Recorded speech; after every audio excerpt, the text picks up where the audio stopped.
Kali ni kita melawat Muzium Negara di bawah Jabatan Warisan Negara. So kat sini tiket masuk dia 12 tahun dan ke bawah percuma. So kita pergi bawa nama orang anak kita, kita bayar RM2 je untuk kita sendiri. Sebab yang lain semua percuma.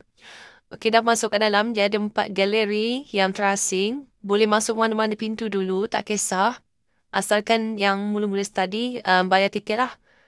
And then, kat sini macam yang korang boleh nampak ada banyak cerita, banyak um, monumen, banyak barang-barang daripada zaman Kesultanan Melayu Melaka. Ada cerita macam mana Islam tu datang kat Melaka.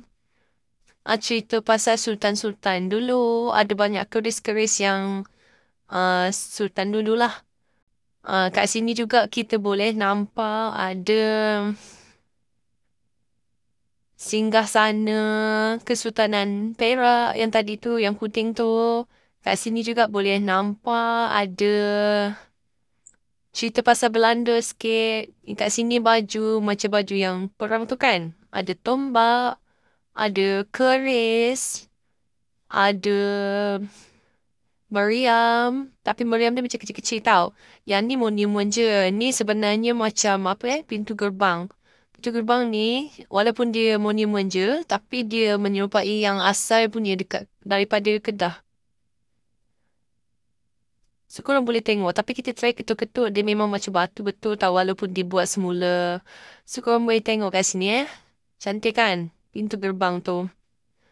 Kita bawa sebab anak kita semua dah boleh membaca. Bukan semualah. Maksudnya, kebanyakannya boleh membaca. Jadi, dia orang seronok lah. Tengok sejarah-sejarah ni sambil baca. Okey, sebenarnya di pintu gerbang Kacapuri. Nama dia lah. Yang diambil daripada Kedah. Bukan diambil, tapi dibuat semula sebenarnya. So, korang boleh tengok juga kat sini. Ada pistol, ada senapang. Ada koleksi koleksi perabot Sultan dulu. Kat sini ada meriam. Sebenarnya monumen juga. Ada meriam yang agak besar sikit lah daripada yang lain. Ini bunga emas. Bunga emas ni macam hadiah kan?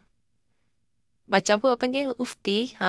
Hadiah yang bila kita bawa pergi ni. Ini telefon zaman telefon radio tentera British dulu-dulu. Dan ada banyak pingat-pingat jugalah. Pingat-pingat yang zaman British dulu.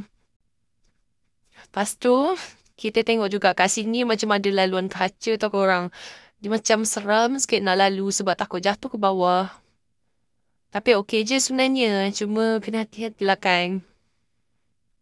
Cantik. Okay, lepas daripada laluan yang berkaca ni, kat sini kita boleh nampak macam ada beca zaman dulu-dulu kan. Dan juga ini macam kilang simen kot. Nampak macam kilang simen kan? Yelah kot agaknya. Kat sini ada macam penulis-penulis zaman dulu. Penulisan yang terdahulu lah.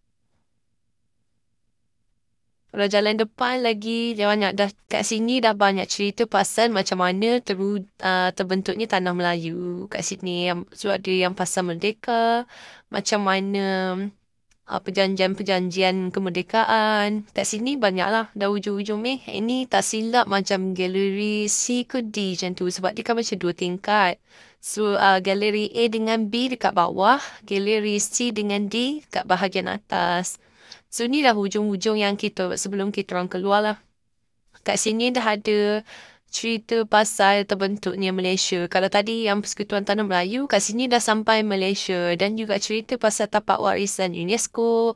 Dan kat sini semua, macam dia cerita pasal Putrajaya ada, pasal Petronas, pasal Proton. Macam ni plus Malaysia. So, kita tahu banyak sejarah-sejarah pasal ni. Boleh pusing-pusing benda ni. Budak-budak seronok lah kan. Dia bukan baca pun. Dia pusing-pusing dia dari tadi. KTM lah apa kan.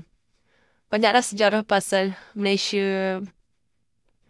Then, kat ujung tu juga, ada juga sejarah pasal negeri. Juga dibuat dalam bentuk cube-cube macam ni. So, kita boleh pusing-pusing dan baca. Nampak kat ujung sana tu. So korang bolehlah bawa anak-anak korang. Kalau ikut kita orang pergi hari tu, ikut ke raya ke 3